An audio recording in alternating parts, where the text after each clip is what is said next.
দীর্ঘদিন বাম রাজনীতির সঙ্গে যুক্ত ছিলেন সাংসদও। পার্টি থেকে বহিষ্কৃত হয়ে যোগ দিয়েছিলেন কংগ্রেসে।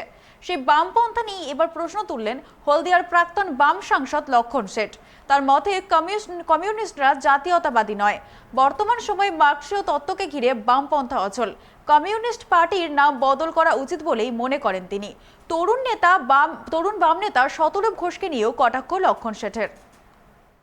আচ্ছা, শতরূপের মতো তরুণ তুর্কি ছেলে, সেটা 22 লাখ টাকার গাড়ি কিনেছে, এটা নিয়ে বিতর্ক হচ্ছে। এটাকে আপনি বলতেই পারেন যে যুগের প্রয়োজনে একটা এসইউভি থাকতেই পারে। আবার অনেকে বলছে যেটা কমিউনিস্টদের এত দামি গাড়ি চড়া উচিত নয়। কি বলবেন? শুনুন, প্রথমত আমার জানা নেই কী গাড়ি চড়ে, তবে শতরূপ ঘোষদের আর একটু পাকতে সময় দিলে হয়। কাঁচা অবস্থায় খুব পেকে গেছে, আচার আচরণের কথাবার্তা এইসব আর কি। কার্বাইড দিয়ে আম, কার্বাইড দিয়ে আম। আমি ওর বিরোধী নই, ভালো ছেলে, ভালো ছেলে, কিন্তু কতটা পারবে সেটা মুশকিল আছে।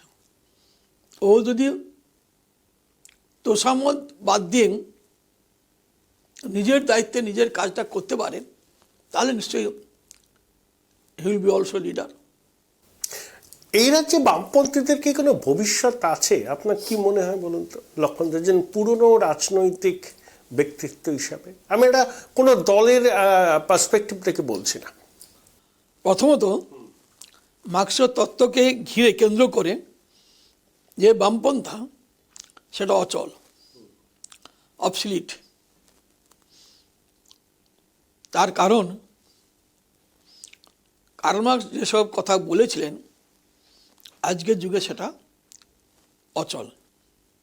সর্বহারা এখন এক তন্ত্র, এর কোনো মানে আছে? হতে পারে না। ক্লাস স্ট্রাগল কোথায়? গ্রামে গঞ্জে কোথায় ক্লাস? উনি ক্লাস মানে তো এটাই মিন করেছিলেন, কারখানার শ্রমিক আর মালিক। ভারতবর্ষে কোথায় কারখানা? গ্রামের